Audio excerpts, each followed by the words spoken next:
Good morning. Does anybody else wake up in the middle of the night and it's like you have this aha moment, like, I get it. I get it. And you are so excited to tell somebody, but it's the middle of the night.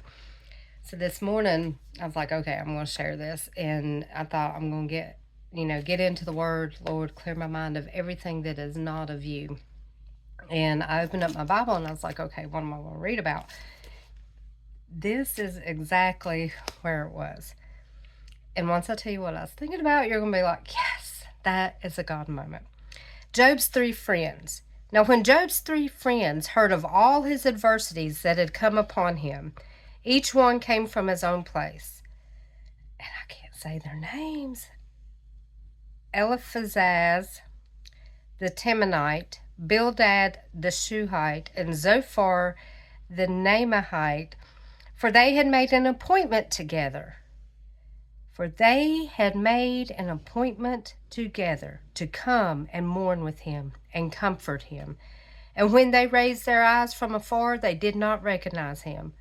They lifted their voices and wept, and each one tore his robe and sprinkled dust on his head toward heaven.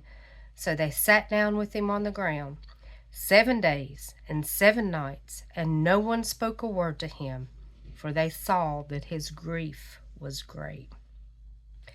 And you think about this, and you've heard the story, the Bible stories of, have friends who will take the rooftops off and lower you down so that you can be at the feet of Jesus.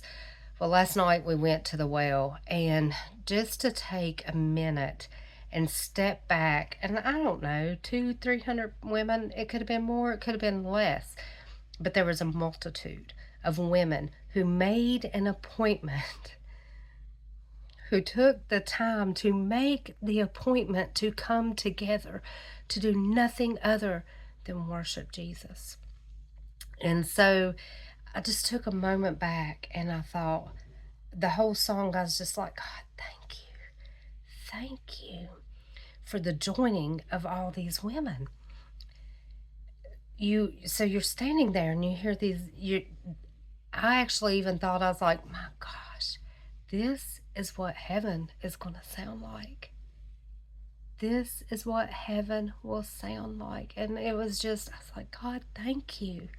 Thank you that I can be in the midst of this. Thank you that I could be on the outskirts of this. God, just thank you. And so I sat back and I looked, and then I was listening to all these women just singing praises.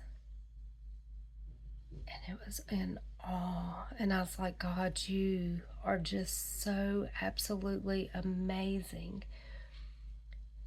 And so then when I woke up in the middle of the night, this was my thought.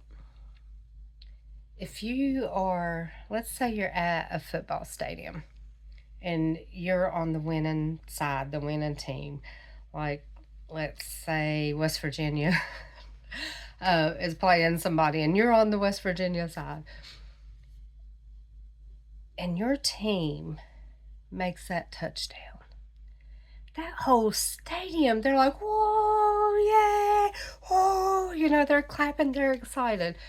Let's say your kids are playing sports. Their team wins, or their team makes a play. Their teammate, not even your kid, scores a goal or a touchdown or shoots a basket or whatever. The whole team comes together and they're like, yeah, ooh, good job, buddy. There's power in that. When you are going through life, and if you do things in life, step back and look and see who is going, yeah, way to go. If you've written 9 books and you have this amazing team behind you, they're like, man, way to go. I'm so proud of you. I'm so glad you did that. Or thank you for taking the time. Whatever. If they're cheering you on and they're like, yeah, that gives you encouragement to go further and do more. And if there's somebody that is not cheering you on, don't beg them to. Don't beg them to. Go to the people that are cheering you on. Be thankful for them. And remember to turn around and cheer them on.